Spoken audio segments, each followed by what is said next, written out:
Good morning, good afternoon, depending upon where you are, and welcome. My name is Tara. Hello, hello, hello. Feel free to turn your camera on. You all have access to be able to do so, as well as your microphone.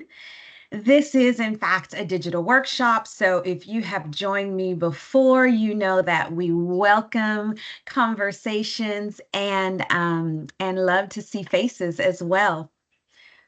So welcome, welcome. My name is Tara. If you don't mind, I'd love to see where you all are from. You also have access to the chat feature. So if you want to just drop into chat where you're from, city and district if we can't tell by the district name. And we will get started very soon.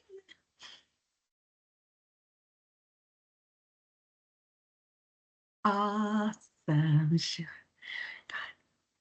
We've got our facilitator, the lovely Courtney from Chi-Town. Lovely, lovely. I'm in California, that's why I said good morning, but good afternoon to my East Coast, Midwest folks. Oh, wow, New York. Nice, nice, nice. Going to Alabama, wonderful. Welcome, welcome. Texas, lovely. Welcome to those who are just joining us. We are right at the top of the hour. My name is Tara. I'm over the educator community. I am super excited about our topic today, supporting girls in gaming. This session is being recorded. So as soon as it is available via YouTube, I will definitely be posting it into our community space. Welcome. If you are just joining us, I'm just having you drop into chat where you are from, your district and the city, if I can't tell by the actual district name. And we will get started in just a moment. You all have access to your cameras as well as your microphone. They have been enabled, so feel free to come off of mute and you can most definitely go ahead and show us your lovely face. This is a digital workshop, and if you've joined me before in these, you know we encourage that authentic discussion around the topic. Okay. Welcome, welcome. And I love, love, love all the places that I see that you all are from. Thank you so much for putting into chat. We've got Alabama and Texas, Pennsylvania, love, love, love, Georgia, Chicago. I am in California. And we have Illinois, not just Chicago. We have Mantino. I'm sorry if I pronounced that wrong. And another person from California. Awesome. Well, welcome, welcome to you all. Thank you so much for joining us for our Supporting Girls in Gaming. This is a part of our esports series within our digital workshops. If I'm just going to reiterate again, you guys have full accessibility to your microphone and your camera. So if you have a question, if you want to turn your camera on, please feel free to do so. We would love for you to engage in that manner. Again, my name is Tara. Before we get started and I have Courtney introduce herself, I want to go through a few housekeeping items. First, you all know that I love to give stuff away. I love to give you all some gift cards, which was kind of nice with back to school happening now. So why not add to the funds that we are always needing to help with our classrooms. So in order to do that, I will love for you all, if you haven't done so already, to join the community. So what I'm going to do is I'm going to show you how to do that. But before I do, let me go ahead and pop in this. Hold on, I'm going to grab it really quick. And then I'm going to put this into the chat, and this will take you to our community space. There you are. And I'm going to go there now. So I'm going to share my screen so that you can see what that navigation looks like. Okay, you guys are seeing my screen, yes? Beautiful. So this is our EDU site, which allows you to see just some of the banners, some of the things that are happening within our community. I would definitely encourage you to scroll through. It gives you information about our PD, our CEUs. We have a lot of back to school activities happening right now. There are deals to be had. So I would encourage you to explore this page at your when you have an opportunity to. Our district spotlight, so excited about this. We are spotlighting Salinas City Elementary School District. Krista actually led our last esports digital workshop back in June. And so this district spotlight gets into their implementation story and shines a bright light on what they're doing with esports as well in their district. And then we have our teacher care package happening. This ends on Monday. So if you haven't had an opportunity to join in the fun, I would highly encourage you to do so because I am giving stuff away. I want to know what you would love to see in a teacher care package, what instructional tools you'd love to see in that teacher care package. And so there's more information about how to get involved. Again, that ends on Monday. But to join the community off of any of these banner pages, you're going to select Join Community here. And if you're already a member, like I am, it's going to pop you right into the community space. If you're not, you're going to need to sign in here. Okay, when you sign in, it's super simple. It is a single sign-on, so it's just going to ask you for your email address that's attached to your school. So if it's Gmail or if you use Microsoft, you'll do a single sign-on there. Fill it in. I promise you it takes under 30 seconds, and then boom, you're in. And once you're in, it allows you to be able to respond. And so that's what you're going to need to do if you want to participate in our drawing for today. In this moment, you'll need to come into the Girls in Gaming thread or post, and you'll just click here. And then you will see it's going to ask you, what are your thoughts? I will go ahead and drop in an initial reaction to Courtney here, and you guys can just kind of follow suit right after that. But what I do is I give you about an hour after the session concludes, and then I will take those names and enter them into my wheel of names, and that will give you an opportunity to win a gift card. The cool thing about our giftogram program is that you get to select where the gift card goes to.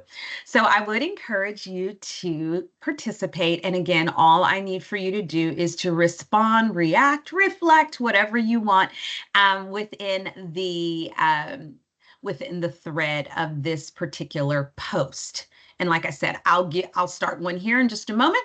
That way you'll see where you can, it'll be easy for you to see where to go after that. Okay, I'm going to stop sharing. And then I am going to allow Miss Courtney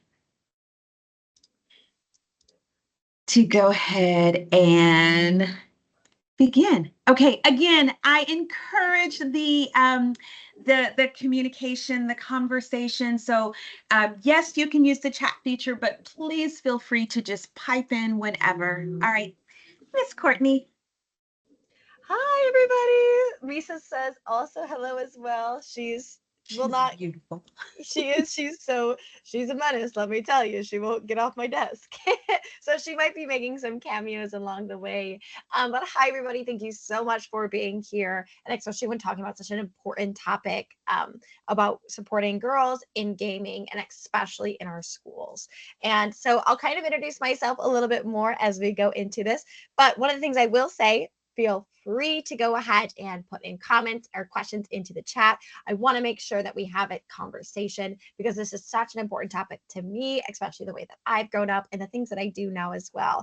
I really appreciate you all being here. I know we've got everyone from all over, saw some Illinois representation as well. So I am based out of Chicago, and trust me, I'm the biggest nerd that you will probably ever meet. So before I get to that point, I like to ask a good question, kind of going into this. But what is your favorite video game memory? And feel free to put that in the chat because I'm very, very curious. I will kind of go ahead and share mine as you feel free to go put that into the chat. But once again, what is your favorite video game memory?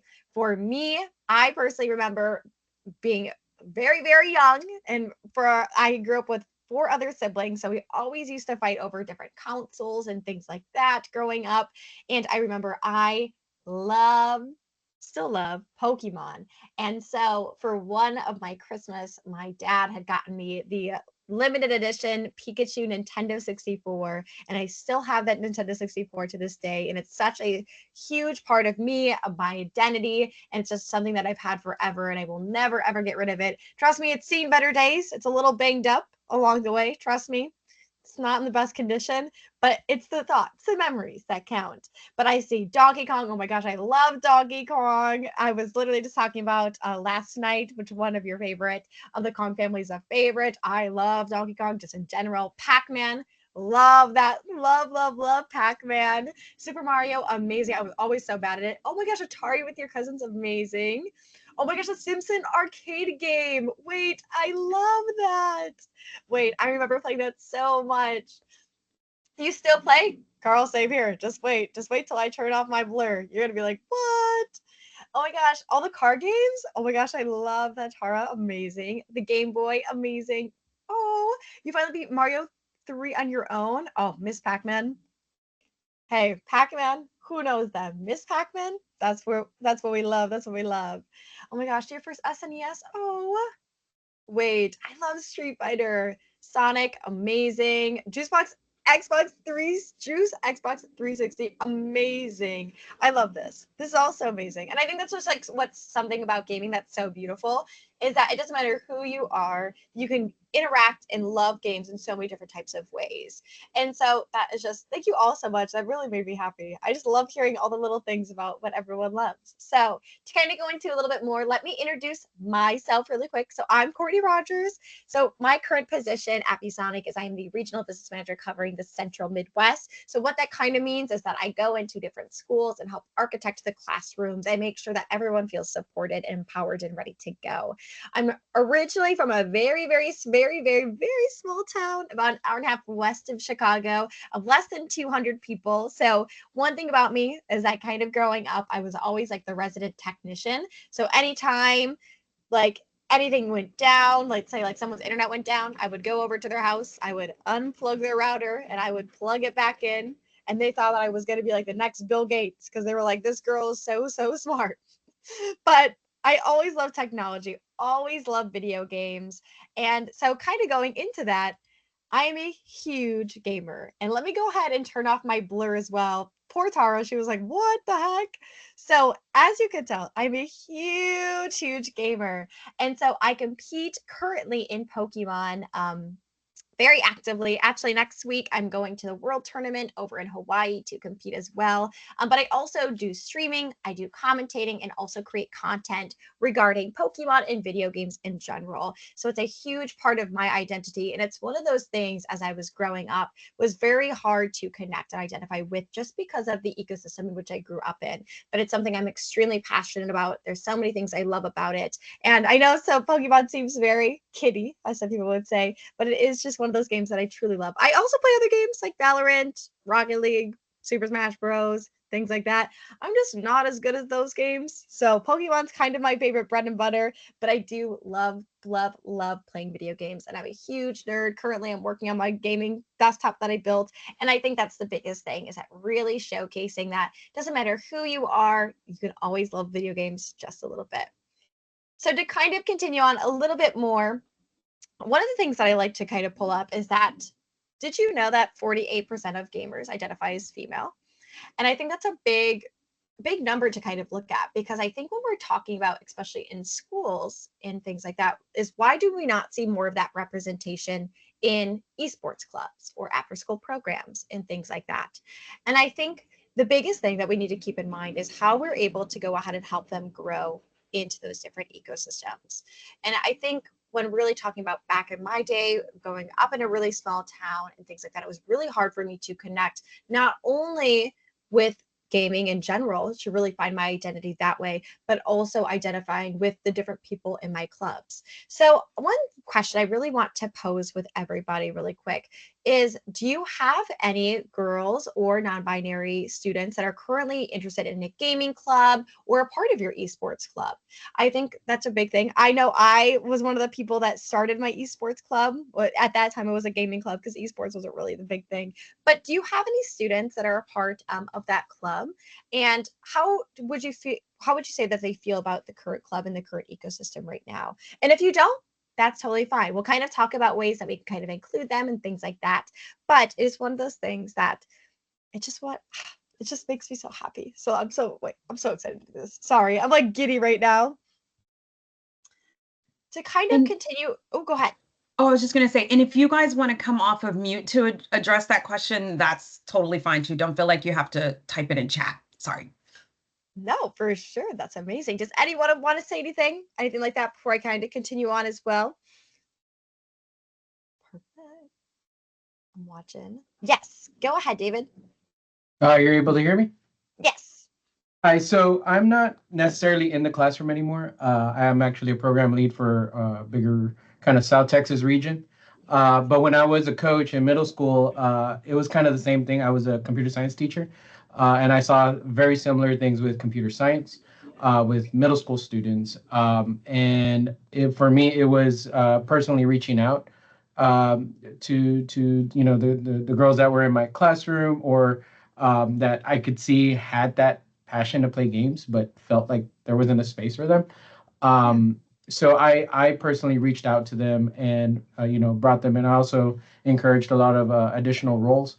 That way, if they didn't want to be necessarily in the competitive scene, but they wanted to, help out with tournament management, IT support, things like that. Even like doing media, doing the posters for our tournaments.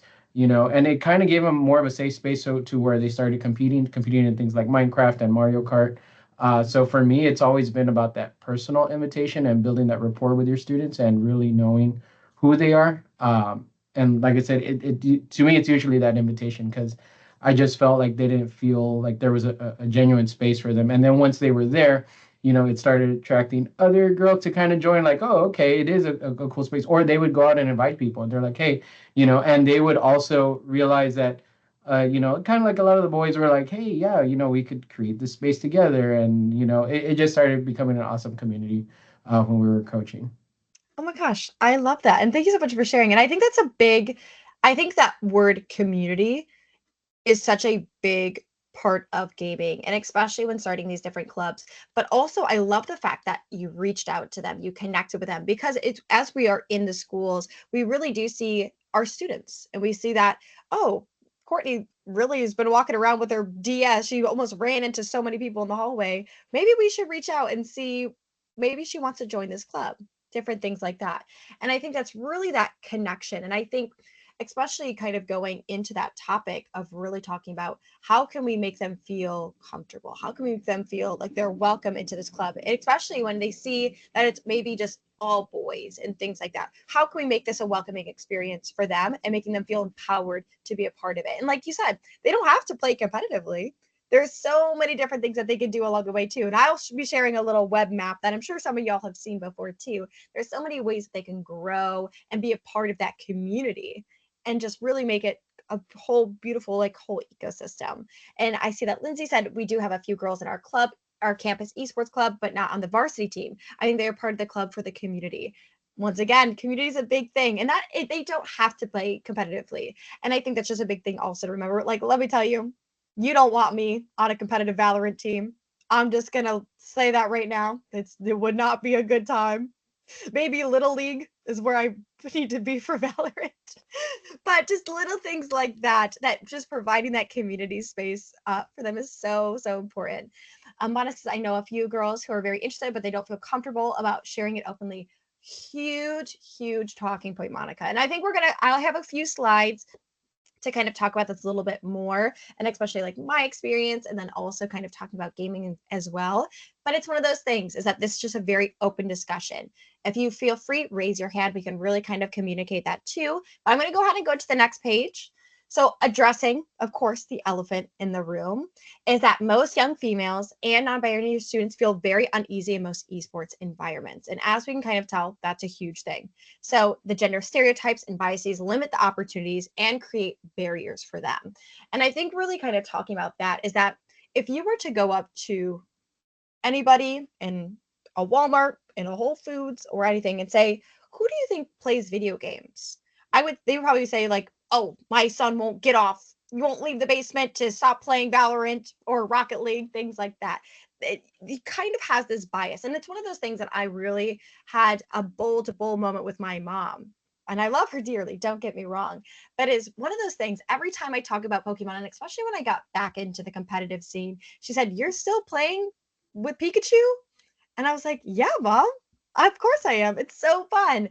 And I think really identifying that there is stereotypes, and there's no way that right now we're slowly changing that envelope and that narrative.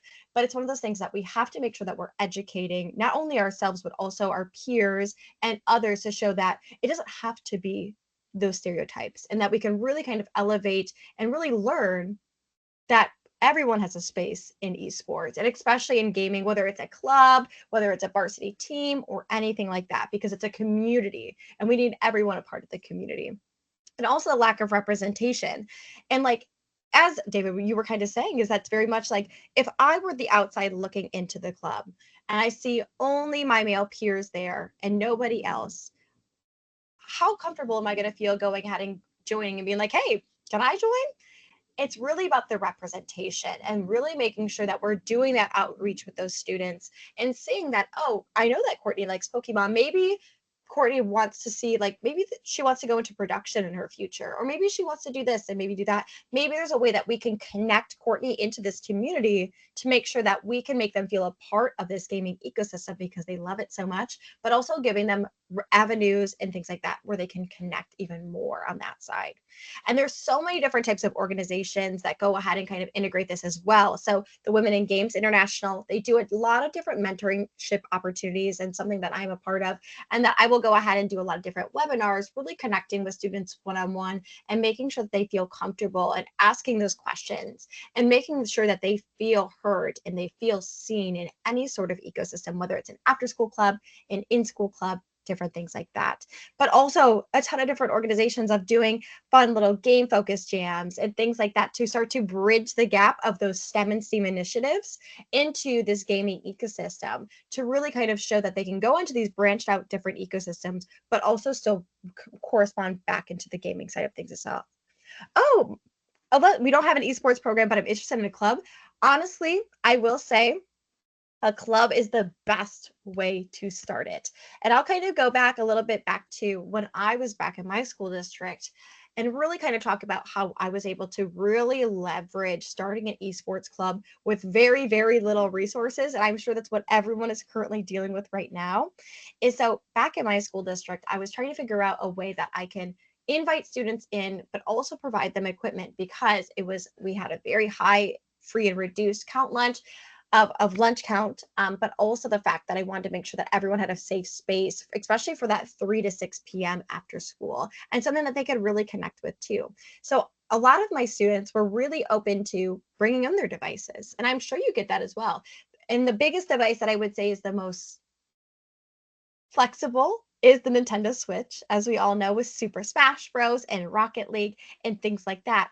And one of the things I was able to do in conjunction with my IT department is that I was able to find an old Chrome cart. And I know some of y'all probably have it somewhere laying around. And since it has a locking mechanism, I was able to work with different grants and different types of fundings throughout the community to be able to purchase a few switches with small little portable monitors to connect them to. And I used that Chrome cart to go ahead and store them. And then it was easy to wheel around as well. And the accountability that my students took was life-changing. Seeing them so excited to come in after school, open up the Chrome cart, set everything up, and then seeing them just go crazy playing Super Smash Bros. And let me tell you, I'm not that good at Super Smash Bros, but I still tried to hold my own. But seeing that community and them take that initiative and to really grow with that is just beautiful and absolutely amazing. And David, when I speak with districts in my region, I always recommend to start somewhere. Scholastic Esports is very scalable. My program started with a club with one Nintendo Switch and grew from there. Unfortunately, I left the classroom when they purchased gaming PCs for the computer lab. But David, you left that mark. You started that initiative. You started that ball. And I think that's the really big thing is that it's very much a snowball effect. It all starts with just one Nintendo Switch or one gaming PC to really start bringing that initiative together.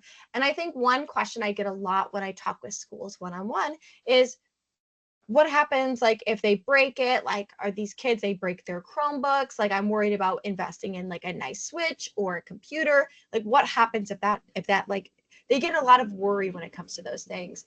And I will always say to them is that when it comes to gaming and the students that are a part of the club and a part of the program, is that they take this so seriously. They understand that this is something that they want to grow with. This is something that they have in their school, and they're going to take accountability and responsibility over all of that equipment because all that they want to do is have this grow. They want to be able to have custom jerseys. They want to be able to travel to different tournaments and be able to represent their school and also represent themselves as a player to grow in this ecosystem. And it all just starts very small. And that's the biggest thing is that it has to start somewhere. I always call it your ABCs, is you have to learn your ABCs before you can get into words, before you start forming sentences, and before you start writing that essay. It all starts with just one device and really snowballs after that fact as well. Oh, depending on games like Roblox. Yes, Roblox is another one. And especially when you're talking about the education side of things as well, it's really starting to pick up that momentum, especially into the classrooms. It kind of conjunction with like Minecraft for education. Great program, great learning experiences for these students, and a great way for them to connect gaming with education as well. Because that is a huge hurdle that you're going to face too, is how am I going to be able to connect this with my STEM and STEAM initiatives back into the classroom? And what makes it more than just a game? And I think that's really when we start talking about those hard and soft skills and really making sure that we can have that communication with our peers and our administration, but still being able to relay that back to the students and really showing them ways that they can grow, not only in their personal life, but also within the club itself. But these are amazing things. Thank you so much all for putting this in the chat. I'm going to continue on so we can continue this conversation, but I'm so excited. So what can we do? And I think that's a very open-ended question. And it's a question that I want to pose to you all as well, is that what do you think you can do to start this ball rolling? If you don't have an esports club, what do you think you could do to start one? If you have one, but you want to get to the next level, what do you think you need to do in order to do that? Or ask, how do we think that we're going to do that? For me, I think the biggest thing is that a welcoming environment that fuels innovation and inclusivity is so important. And especially kind of going back to David's point of really making sure that they feel welcome to join that club. Because it's really hard for students to feel comfortable in their own voice, especially when they're in that middle school range, going into high school, which is where a lot of esports clubs start, is that secondary level. And so I know for myself, I went through puberty once, and let me tell you, I found a picture just last week that I was like, oh my goodness, that's what I looked like during puberty. No wonder I was picked on a little bit because not only was I nerdy, but I was also like that. So making sure that we make that all the students feel welcome, that you can like go ahead and improve on their creativity. Because I think that's one thing, is that innovation and creativity is so apparent in gaming. Being able to show them, yeah, you might not want to be a professional esports player, but maybe you want to go into production and do some casting, or maybe you want to go ahead and do more of the marketing and sales side and making those partnerships and things like that. It's really showing that empathy towards those students and really showing that we can connect them with all these different gaps and all these different bridges to make them feel really, really happy. And Mitchell, great question, or great comment. Also, make sure to talk with your IT team and make sure that what you want to use can be allowed on the network or alternatives if they are not. Great call out. Always connect with IT, because one thing is that IT will be on your side if you can make a case for it. And let me tell you this, speaking from someone who was previously on an IT department, all of those IT people are nerds. I promise you. I'm the biggest nerd, as you can kind of see right here. They are nerds and they want to see those kids grow as well. But they also want things to be secure. So having that conversation, making sure that everything's secure, that they can connect to the internet, and even figuring out ways that you can integrate more different types of gaming into that ecosystem.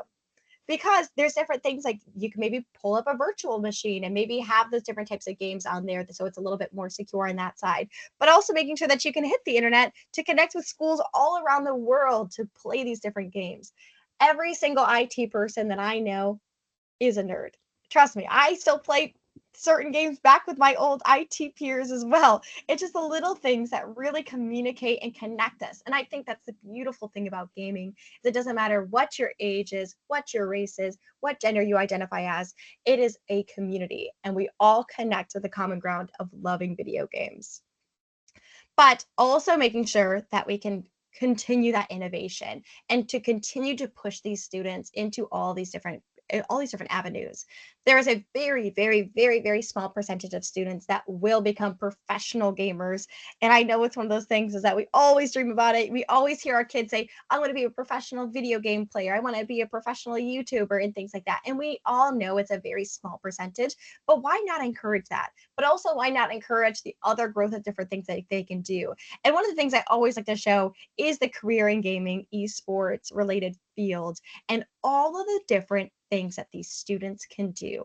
And I always tell like all the students, like I'm always like, I'm a huge nerd. I literally have like a little plush that's sitting right next to me right now. I've got so many of them.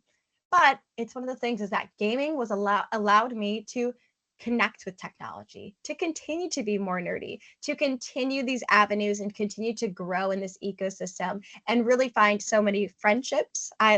The amount of people that I've met through gaming and that connection that all started with that club that I had back in high school is so important. And really just supporting these students and making sure they feel welcome. I think the biggest thing that causes students to leave esports clubs and gaming clubs is feeling isolation from their peers and not having that conversation. And so one of the big things that I did was really just connecting with my students and doing check-ins, because these students need that. They need to feel like they have a voice, but not feel like that they're overstepping where they're at. So maybe inviting them in, making them feel a little bit comfortable, maybe after a month or so saying, hey, Courtney, how are you feeling? What games are you into? Anything that's really cool, or maybe there's anything that you want to pursue, or maybe you want to start doing graphic design or things like that. Making that connection and having that conversation with your students is really going to be so empowering, and it's just going to get them jazzed up about games, just as jazzed up as I get about them. So just little things that we can do to really connect them with that. David, that's how I learned about Genshin Impact. My students pushed me to play. Funny you say that. I literally have a little Paimon that sits on my desk. I'm a huge Genshin Impact and Honkai Star Rail fan. If it tells you anything, everybody, my roommate for my birthday this last year got me a Pokemon card of my cat. First shows you how big of a nerd I am.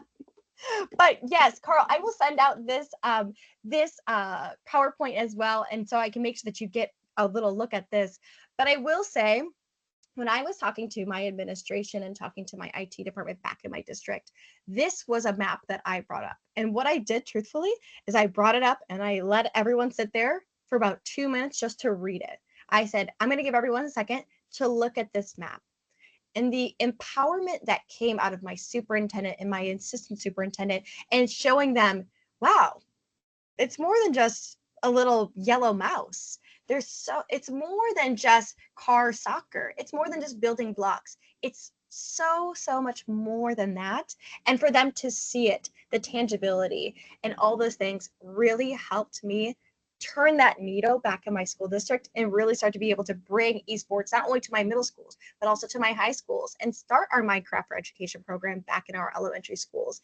And these are the little things that help build those fundamentals, those roadblocks, as some people would say. But so many different things that we can do to help our students and to make them feel more comfortable. And it's one of those things is that I know is that if anyone ever has any questions or things like that regarding girls in gaming or anything like that, you are more than welcome to reach out to me. I do a ton of different webinars with a lot of different students, and I bring in all of my friends from casters to production people and things like that to really start that conversation and really make them feel empowered to go ahead and get more into gaming. But I'm going to pause there. If you have any questions in the chat or any discussions that we want to bring up, please let me know. Go ahead if you want to unmute, raise your hand, put anything in the chat. I am an open book right now. Misa also came back to the fray. She is here to answer any questions about her kibble as possible as well. But if you don't have any questions, thank you so much for being a part of this. I know we'll make sure that we get this slide deck out. But once again, if you have any questions, feel free to ask. If you want to ask anything about all of my crazy plushes or backgrounds, let me know. If you have any students that are really into Pokemon, let me know as well. The Pokemon community is absolutely fabulous. Love, love, love. I am just going through chat now to make sure we have addressed everything. And again, as Courtney said, if anything we needed to circle back to, please, please, please let us know. You can come off of mute. Anyone?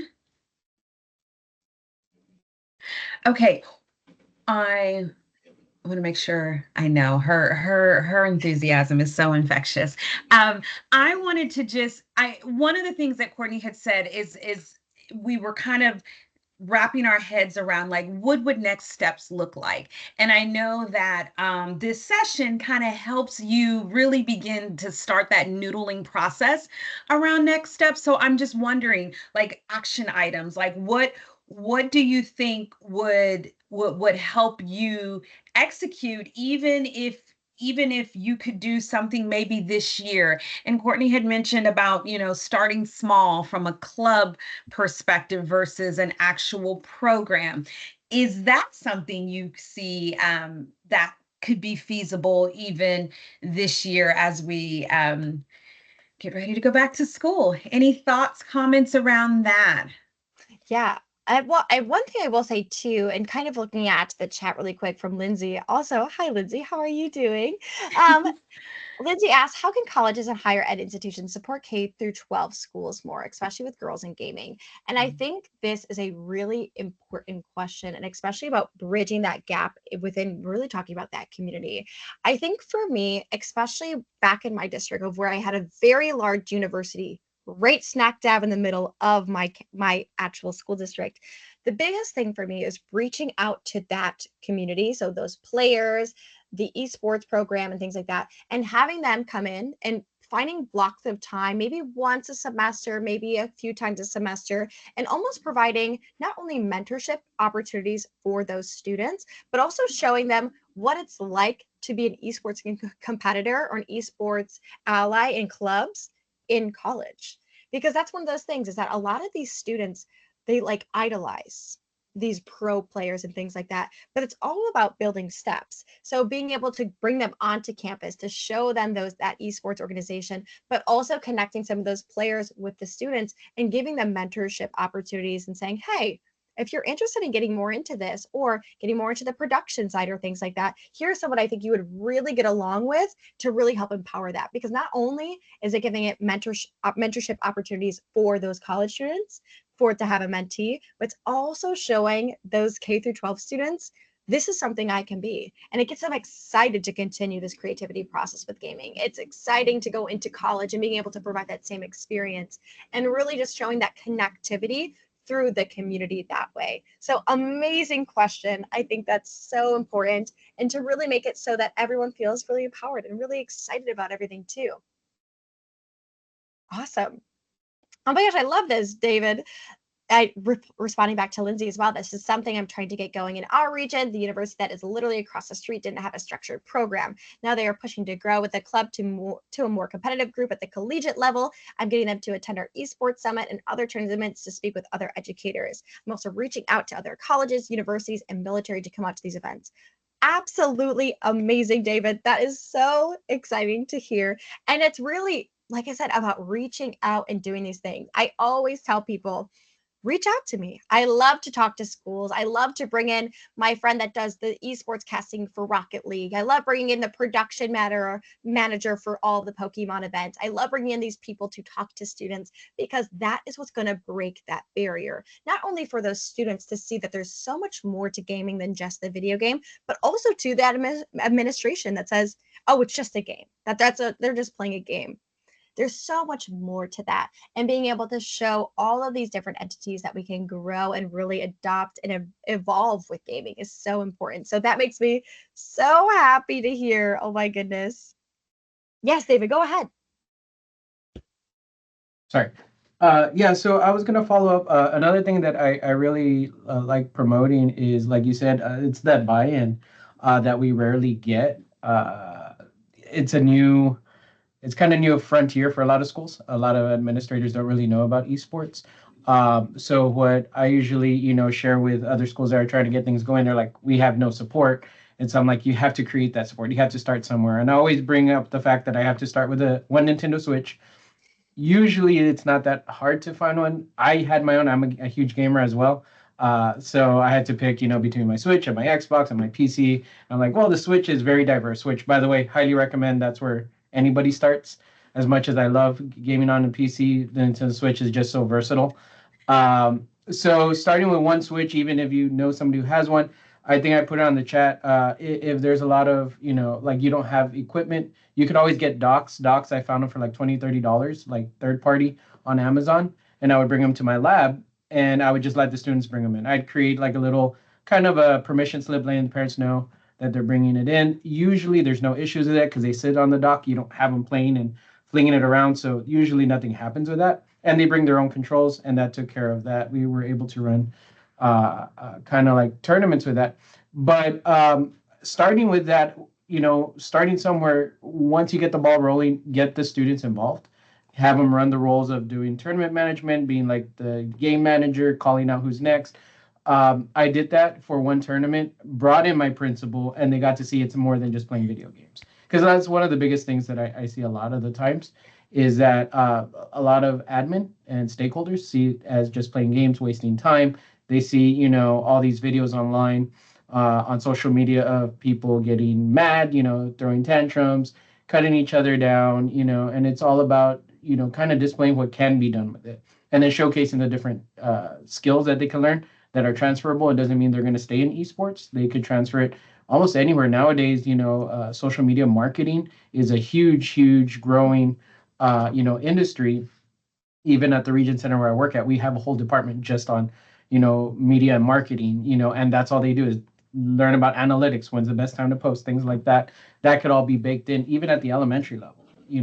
You could still create an account for them, still run it, but have them create the posts for you, and then you post them for them. But yeah, just kind of getting that buy-in, that is huge, because once you get that, then you usually kind of get to see the funds kind of rolling in. If not, bring in your parents, and then your parents will go and be your kind of your front line to really push that. So that would be one of my recommendations. Amazing, David. Yeah. That makes me so giddy. And I think that's a really big thing. And I think parents, some of them will be a little bit squeamish, but some of them will be really supportive of this as well. And I think that's one thing, is that the amount of parents that came up to me after our first big esports tournament, they were like, you were able to connect with my student with gaming. I thought it was just like a normal game, but they were so excited for this. And I was like, yeah, because this is them. This is what they identify with right now. These are their peers that they really connect with. This is a community that they've built and really nurtured. And it's one of those things like being able to see that and see their excitement. It is infectious, in my opinion, to going into the parents, the administration, to also their peers. It's just so beautiful. And David, that's literally amazing what you do. Please let me know more about this esports summit. I might have to send out someone from the ViewSonic side because that's really, really cool. Just On a saying. side note, I have reached out. I'm waiting to hear back, but I don't Mhm. know who to reach out to. I always forget his name, and I have it written down somewhere. ISD, TCA, always run into him. I know it's a little bit hard to get a hold of him, but even in our region. But yeah, I mean, we're in Edinburgh, Texas, South Texas, but anybody's welcome. Getting different people kind of in. It's hard for educators to get these resources. Even going to ISD, I was kind of blessed to be able to go with the service center I was working at, but not a lot of the teachers here are able to go or to any of these conferences. So we're trying to bring it to them. So it's something local. Ah, I But love yeah, that. Well, you definitely. But we'll I would connect definitely after follow this. We'll connect after this because I'll get. Well, we got you. We got you because that is Yes. seriously amazing. And I know Lindsay is like literally asked, "What region are you in?" South Texas, Lindsay. Got you. But these are different things, and even maybe even holding a virtual summit, things like that. Just really connecting all these people is amazing. And I know Leslie, you said you tried with the middle school, but didn't have enough games to be used by the club was a huge issue. I think that is something that does happen is really kind of finding the right amount of games. And I think one big hurdle that you do face in education is what games are allowed and what games are not allowed. And so I think really making sure that we're supporting the games that are allowed, such as like Minecraft, Super Smash Bros, all these different types of games. And maybe when they go into high school, there might be a little bit more of an open door to other ones as well. But making sure that you can kind of continue that momentum with those certain games and really challenging them. Because I think that is one big thing with these students is they want to have a challenge. They want to be able to kind of grow into that and making sure that you continue that support and continue that momentum because even if it's just a club for video games and there maybe it's not you're like oh there's not enough video games that we're playing, why not make it just a game club, bring in some board games, make it a little bit more interactive on that side too. I once walked into a tiny school in the middle of Iowa, literally 2.5 hours from any airport, teeny tiny, and they had the most decked out gaming club I've ever seen ever. They had little areas for a few switches, but then they had a whole D&D station. I was like, they had their kids, they had one of the kids, they're like, yeah, I'm the dungeon master. And then they were telling me all about it. And I was like, that is so cool. So maybe expand, maybe see like other things that they might be interested, even if it's just a easy board games. And if you're looking at that, maybe reach out to your local card shop and see if like, hey, maybe we can start a program that maybe once a month we borrow 2 or 3 games from y'all and I can bring them into the school and be able to elevate that even more. It's all about community and being able to bring that all together is so important. Awesome, Mitchell. Amazing share as well as that. See, oh, someone unmute. Ooh. Oh, you. Oh, it's you, Tara. Sorry. But yeah, Mitchell, that was great. Coaches are passionate, but they want stipends. Some won't do it without. That is a huge thing as well. And that's really that conversation with administration to see if there's a way that we can kind of grow into that too. Talking about spaces, you have to have a good spot to keep things and have activities. Keeping in the same place helps IT make accommodations for you. That is very true.